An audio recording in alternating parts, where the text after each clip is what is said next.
तो दोस्तों आज हम पढ़ रहे हैं ह्यूमन डेवलपमेंट इंडेक्स क्या है। तो सबसे पहले हम इसकी डेफिनेशन देखेंगे, फिर हम देखेंगे कि रैंक इंडिया कौन सी रैंक है इंडिया की, फिर इसकी कौन कौन सी डायमेंशन है, फिर इसमें जो अब तक क्वेश्चन पूछे गए थे, जो सब अब तक ना इसमें क्वेश्चन पूछे गए थे, फिर वो देखेंगे। ठीक है, तो चलिए शुरू करते हैं। तो सबसे पहले ह्यूमन डेवलपमेंट इंडेक्स है क्या। ह्यूमन डेवलपमेंट इंडेक्स, इसको शॉर्ट में HDI भी बोलते हैं। ये इसको जो ये इंडेक्स है इसको रिलीज करता है UNDP। ये यहाँ पे लिखा है UNDP, United Nations Development Programme. ठीक है, तो सबसे पहले हम इसकी डेफिनेशन पढ़ लेते हैं, फिर इसको समझेंगे कि है क्या। A composite measure that consider a countries health, education and income is known as the human development index, developed by the United Nations Development Programme. The HDI provides a comprehensive assessment of a country's social and economic development. अब हिंदी में पढ़ लेते हैं थोड़ा। मानव, इसको हिंदी में बोलते हैं मानव विकास सूचकांक। ठीक है, तो यह एक संयुक्त मापदंड है जो किसी देश के स्वास्थ्य, शिक्षा और आय को ध्यान में रखता है। उसे मानव विकास सूचकांक या HDI कहा जाता है। संयुक्त राष्ट्र विकास कार्यक्रम UNDP द्वारा विकसित HDI किसी देश के सामाजिक और आर्थिक विकास का व्यापक मूल्यांकन करता है। ठीक है, तो जो ये है ना ह्यूमन डेवलपमेंट इंडेक्स HDI, तो इसको जो रिलीज करता है हर साल वो करता है UNDP। ठीक है, तो UNDP इसको रिलीज करता है, किस बेस पे करता है, तो किसी देश की आर्थिक, कि वहाँ की इकोनॉमी कैसी है, यहाँ पे लिखा है ना इकोनॉमी, और वहाँ के नागरिकों का ना जीवन स्तर कैसा है, कि वहाँ के जो किसी देश के कंट्री में जो पीपुल रहते हैं ना, तो उनका जीवन स्तर कैसा है, उनकी शैली कैसी है। तो इस बेस पे एक हर साल रिलीज करते हैं ह्यूमन डेवलपमेंट इंडेक्स को। ठीक है, तो यह संयुक्त मापदंड जो किसी देश के स्वास्थ्य, शिक्षा और आय को ध्यान में रखते हैं। तो किसी देश के ना तीन तीन की डायमेंशन है इसके, इसको हम आगे भी पढ़ेंगे, लेकिन तीन चीज़ों पे ज़्यादा ध्यान देता है कि वहाँ की स्वास्थ्य, वहाँ के लोगों की हेल्थ कैसी है, वहाँ के लोगों के पास एजुकेशन कैसा है, और वहाँ के लोगों की जो इनकम है वो कैसा है। तो वहाँ के जो लोग रहते हैं उस देश में, तो उनकी इनकम कैसी है, उस बेस पे मानव विकास सूचकांक इसको कहते हैं। तो इसको जो रिलीज करता है हर साल, वो तो बता दिया कि UNDP, United National Development Programme, संयुक्त राष्ट्र विकास कार्यक्रम द्वारा ये हर साल रिलीज होता है। अब देखते हैं इंडिया की रैंकिंग इसमें क्या है। तो 2023-24 है जो, इसमें इंडिया की रैंकिंग 134 थी।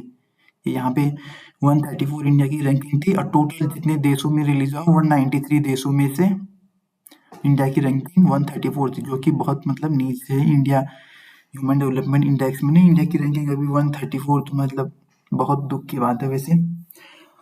अब इसकी की डायमेंशन क्या है, कौन कौन से बेस पे ये रिलीज होता है ना, कि क्या क्या देख के, क्या चीज़ देख के वो इसको रिलीज करते हैं। तो सबसे पहले है हेल्थ, कि वहाँ के लोगों की हेल्थ कैसी है, एजुकेशन, के लोगों के पास कैसी एजुकेशन है, और इनकम कौन सी, ग्रॉस नेशनल इनकम। ठीक है, इस बेस पे अब यहाँ ये उनका इससे हम देख सकते हैं, समझ सकते हैं कि कैसा है वो। ह्यूमन डेवलपमेंट इंडेक्स की जो रिपोर्ट है वहीं से मैंने स्क्रीनशॉट लिया है। तो इसके डायमेंशन देखेंगे हम। ठीक है, 3 डायमेंशन होते हैं जो मैंने ये बताया। फर्स्ट है लॉन्ग एंड हेल्दी लाइफ, कि वहाँ के लोगों की लाइफ कैसी है, कि वहाँ के लोगों की लाइफ लंबी होती है, कौन सी एज में मरते हैं। तो एक फर्स्ट तो इसका ये हो गया। सेकंड है नॉलेज, वहाँ के लोगों के पास जो नॉलेज है वो कैसी है।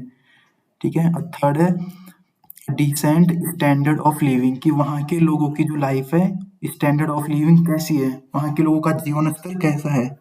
ठीक है, तो ये स्टैंडर्ड ऑफ लिविंग ये किस पे आता है, ग्रॉस नेशनल इनकम, जो मैंने अभी बताया था ऊपर, उस पे GNI पर कैपिटा पे, कि वहाँ के लोगों का इनकम कैसी है, उनका स्टैंडर्ड ऑफ लिविंग कैसा है। तो इन तीन चीज, फर्स्ट, सेकेंड और थर्ड, इन तीनों पे तब जाके वो उसको रिलीज कर दें। अब हम इसके कुछ PYQ देखते हैं जो अब तक पूछे गए हैं PCS वगैरह में। ठीक है, तो फर्स्ट क्वेश्चन है, consider the following statement, HDI is a composite index of health, education and standard of living. B है सेकेंड ऑप्शन है, तो standard of living is measured by GDP per capita. ठीक है, तो फर्स्ट वाला तो सही है। देखो, at human development index is a composite index, health, education and standard of living. जो मैंने अभी 3 डायमेंशन आपको ऊपर बताए ना, कि वहाँ के लोगों की हेल्थ कैसी है, वहाँ के लोगों की एजुकेशन कैसी है, और वहाँ के लोगों की जीवन स्तर कैसा है, स्टैंडर्ड ऑफ लिविंग। ये तीनों देखो, ये ऊपर भी लिखे हैं मैंने यहाँ पे। ये देखो, हेल्थ, एजुकेशन एंड वहाँ के लोगों की इनकम। इनकम वही है स्टैंडर्ड ऑफ लिविंग, वहाँ के लोग कैसे रहते हैं। तो फर्स्ट तो सही है। ऑप्शन बी है कि the standard of living is measured by GDP per capita, कि वहाँ की जो स्टैंडर्ड ऑफ लिविंग है वो किससे मेजर की जाती है, जीडीपी पर कैपिटा। तो ये गलत है, जीडीपी पर कैपिटा पे नहीं, GIN, gross national income per capita. ठीक है, ये यहाँ पे क्या होगा, ये जीडीपी नहीं होगा, ये जीएनआई होगा, gross national income per capita पे। तो इसका होगा ओनली ए इज करेक्ट। ठीक है, तो नेक्स्ट क्वेश्चन पे चलते हैं।